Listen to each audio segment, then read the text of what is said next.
Alhamdulillah sehat. Alhamdulillah, nggih. Bu, maksud kedatangan saya di ruang guru ini, saya ingin meminta waktu sebentar pada Bu Pasinah, ya Bu ya. Monggo silakan. Nggih, dalam rangka untuk memenuhi tugas demonstrasi kontes CGP saya meminta waktu pada Bu Pasinah untuk melakukan wawancara, ya Bu ya. Apakah Bu Pasinah bersedia, Bu? Alhamdulillah siap sekali. Alhamdulillah, terima kasih ya Bu ya sebelumnya. Nah, sebelumnya saya akan menjelaskan terlebih dahulu Bu, mengenai dilema etika dan kehidupan moral. Dilema etika itu adalah sesuatu di mana seseorang harus memilih antara dua atau lebih pilihan secara moral benar, tetapi saling bertentangan. Sedangkan untuk bujukan moral itu adalah situasi ketika seseorang harus memilih antara benar atau salah di bawah tekanan sosial atau rasa takut, Bu. Nah, yang ingin saya tanyakan pada siang hari ini kepada Ibu, yang pertama, selama ini pasti di sekolah banyak kasus, Bu ya. Bagaimana Ibu dapat mengidentifikasi kasus-kasus yang merupakan dilema etika atau bujukan moral tersebut, Bu? Ya, begini Bu. Assalamualaikum warahmatullahi wabarakatuh. Waalaikumsalam warahmatullahi wabarakatuh. Memang di sekolah itu banyak sekali kasus-kasus yang terjadi, baik itu kasus dilema etika maupun bujukan moral. Nah, saya dalam menentukan identifikasi kasus tersebut adalah membedakan apakah kasus itu termasuk dilema etika maupun kasus bujukan moral. Karena dalam kasus tersebut terkadang itu sama-sama benar tetapi bertentangan, tetapi ada juga kasus tersebut yang bertentangan atau tidak sesuai dengan peraturan atau tidak sesuai dengan norma yang berlaku, baik itu di sekolah, di masyarakat, atau dalam kebangsaan di negara. Nah, untuk itu, setelah melakukan identifikasi, maka saya harus memahami dari beberapa kasus tersebut. Kalau paham, tentunya saya itu bisa untuk menentukan cara untuk mengambil keputusan. Gitu. Oh iya Bu. Selama ini bagaimana Ibu menjalankan pengambilan keputusan di sekolah, terutama untuk kasus-kasus di mana ada dua kepentingan yang sama-sama benar atau sama-sama mengandung nilai kebajikan, Bu? Begini, dalam kasus dilema etika harus mempertimbangkan, saya itu mempertimbangkan hal-hal yang sama-sama benar. Yang kedua itu mencari faktor apa atau siapa yang terlibat. Kemudian yang ketiga, siapa yang diikut sertakan atau yang misalnya yang menyangkut anak atau kepentingan pribadi atau menyangkut kepentingan umum atau kelompok atau suatu organisasi. Kemudian yang tak kalah pentingnya, bagaimana dampak dari kasus tersebut. Itulah. Oke, ya Bu, betul sekali ya. Lalu langkah-langkah atau prosedur seperti apa yang biasa Ibu lakukan selama ini, Bu? Begini, untuk mengambil keputusan, yang pertama itu mempertimbangkan kepentingan orang banyak. Kemudian misalnya saja dalam kepentingan siswa atau anak didik, maka kami memprioritaskan kepentingan siswa karena itu adalah kepentingan orang banyak.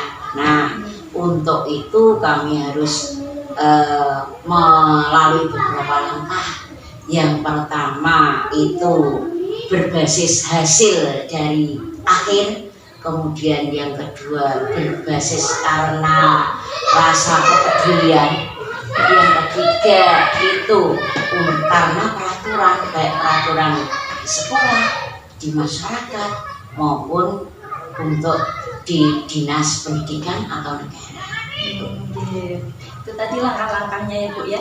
Lalu berdasarkan dari langkah-langkah tersebut, hal apa saja yang selama ini Ibu anggap efektif dalam pengambilan keputusan pada kasus dilema etika, Bu? yang saya anggap efektif yang pertama itu menentukan pokok permasalahan. Kalau sudah menentukan pokok permasalahan yang utama, maka yang kedua menentukan kebijakan. Nah, kebijakan itu tentunya harus tidak melenceng dari pokok permasalahan tadi. Oh, okay. Ibu, saya setuju dengan apa yang Ibu sampaikan tadi. Dalam mengambil keputusan tentunya ada tantangan-tantangan ya Bu ya. Nah, kalau boleh saya tahu hal-hal apa saja yang selama ini merupakan tantangan dalam pengambilan keputusan pada kasus dilema etika Bu? Nah, memang banyak kasus-kasus yang perlu penanganan khusus atau perlu melalui keputusan untuk mengambil keputusan agar kasus tadi terselesaikan.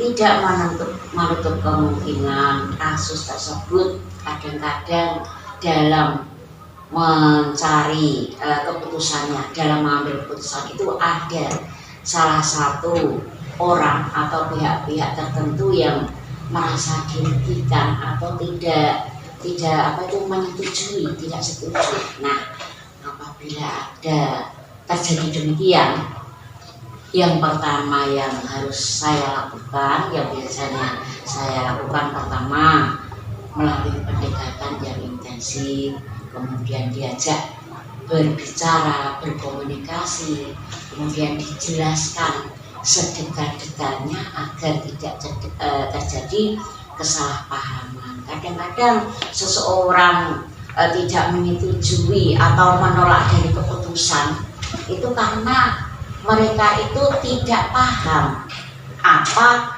yang permasalahan tersebut. Makanya harus dijelaskan sampai detail sehingga lambat laun sedikit demi sedikit orang tersebut akan paham, sehingga harapan saya itu bisa melaksanakan keputusan dengan ikhlas.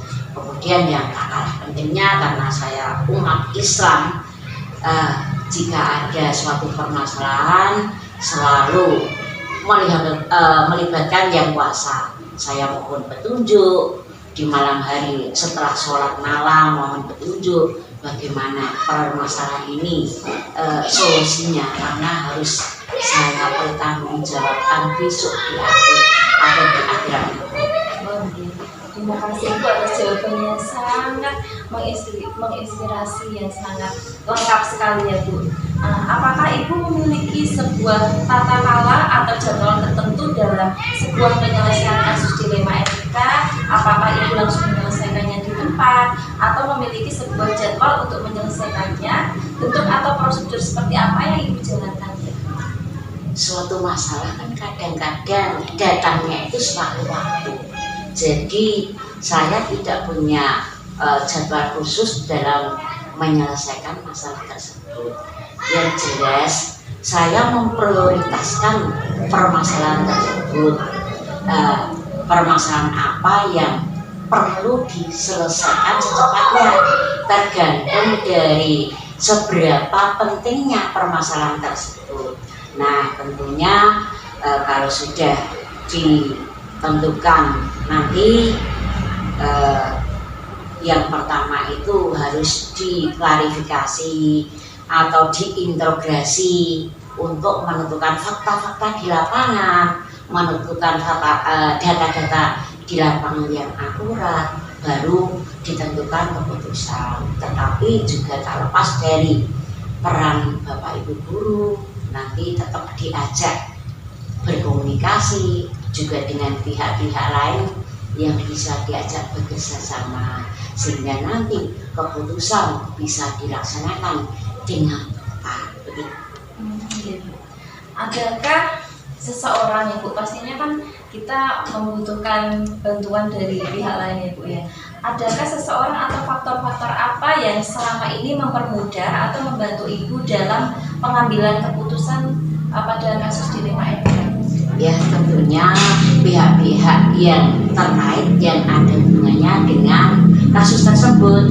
Misalnya kalau di sekolah dengan pihak, misalnya kasus tersebut terjadi dalam proses pembelajaran, saya harus bekerja sama dengan guru, berbicara dengan guru, orang tua murid, kemudian juga berbicara dengan komite. Andai kata itu berkaitan dengan yang di lain murid, misalnya seperti tanah yang kita tempati ini kan masih dinamakan sengketa, ya tidak sengketa karena itu punya kelompok, maka saya harus mengkomunikasikannya dengan pihak kepala desa. Begitu pula pernah terjadi permasalahan yang kaitannya dengan masyarakat. Dulu itu pernah mengadakan perpisahan, di mana itu komite menarik iuran. Nah, karena di sini dekat LSM, maka dilaporkan LSM. Nah, karena pihak sekolah ini tempatnya dikuasai atau di lingkungan desa, maka saya atau kami itu minta perlindungan dari kepala desa. Kemudian karena sekolah juga miliknya dinas, kami juga mengkomunikasikan kepada dinas, sehingga dinas pun mempunyai solusi. Alhamdulillah permasalahan bisa selesai. Ya, baik Ibu. Dari semua hal yang telah Ibu sampaikan tadi, pembelajaran apa yang dapat Ibu petik dari pengalaman dalam mengambil keputusan dilema etika Ibu? Ya, yang jelas pertama harus mengidentifikasi, harus diidentifikasi dari apa, karena apa, untuk menentukan. Memang hal yang benar, sama-sama benar, tetapi bertentangan itu sulit, maka harus diidentifikasi terlebih dahulu. Kemudian selanjutnya bisa menentukan atau dipahami. Setelah dipahami, maka akhirnya nanti bisa menentukan paradigma yang tepat yang bisa dipilih dalam pengambilan keputusan, sehingga keputusan itu tidak merugikan banyak orang. Begitu. Ya, alhamdulillah ya Bu ya. Pertanyaan demi pertanyaan sudah Ibu jawab dengan baik. Terima kasih ya Ibu ya, sudah meluangkan waktunya untuk melakukan kegiatan wawancara ini guna untuk memenuhi tugas CGP saya ya Bu ya. Cukup sekian kegiatan wawancara pada siang hari ini. Apabila ada tutur kata yang kurang berkenan di hati Ibu Pasina, saya mohon maaf ya Bu ya. Sama-sama. Ketika cukup sekian dulu Bu, saya mohon izin untuk kembali ke kelas lagi. Terima kasih. Wassalamualaikum warahmatullahi wabarakatuh. Waalaikumsalam warahmatullahi wabarakatuh.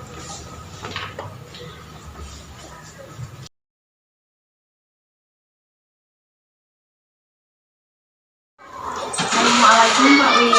Waalaikumsalam. Selamat siang Bapak.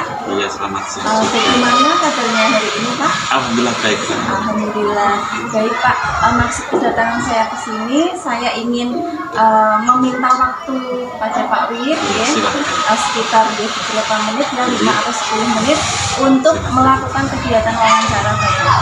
Dalam rangka memenuhi tugas saya, tugas demonstrasi kontekstual modul 3.1. Nah, pada kesempatan siang hari ini saya akan menanyakan mengenai dilema etika dan rujukan moral Bapak ya.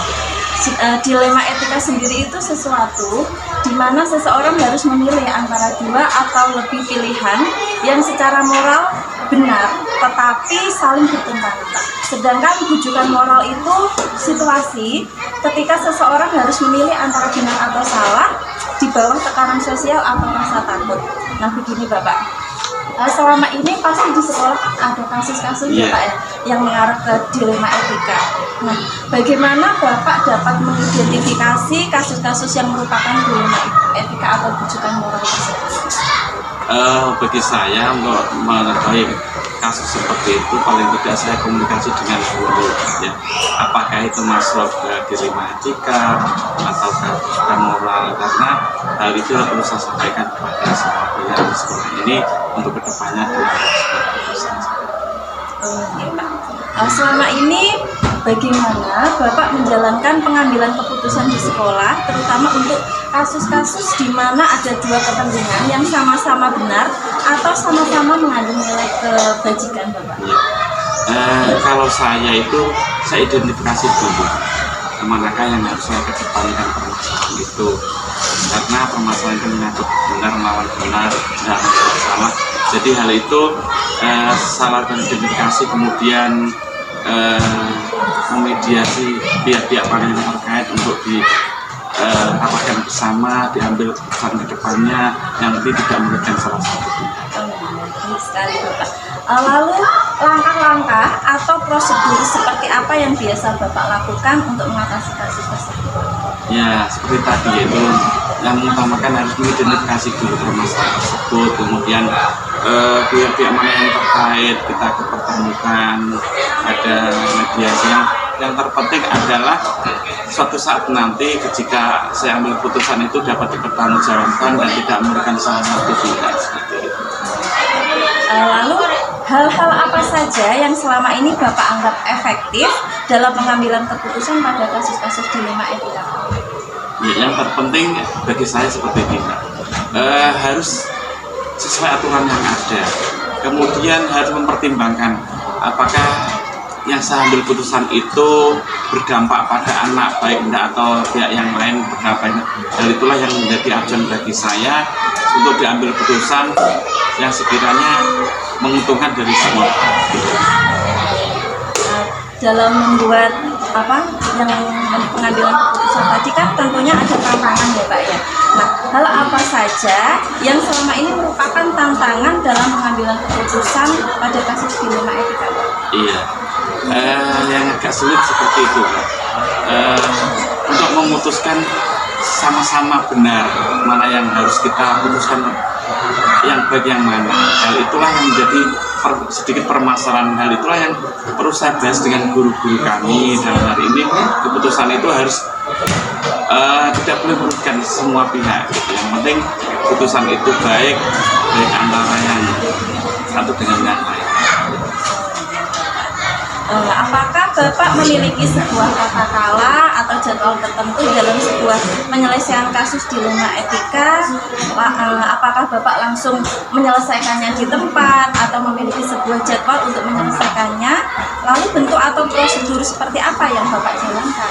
Iya, untuk jadwal sementara tidak ada, Mbak.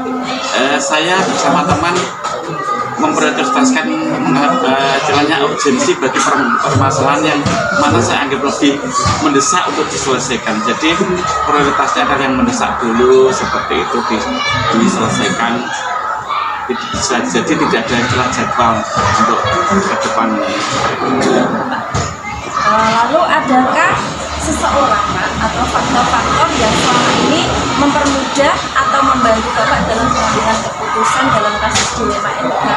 Iya, jadi yang membantu saya itu teman-temanku.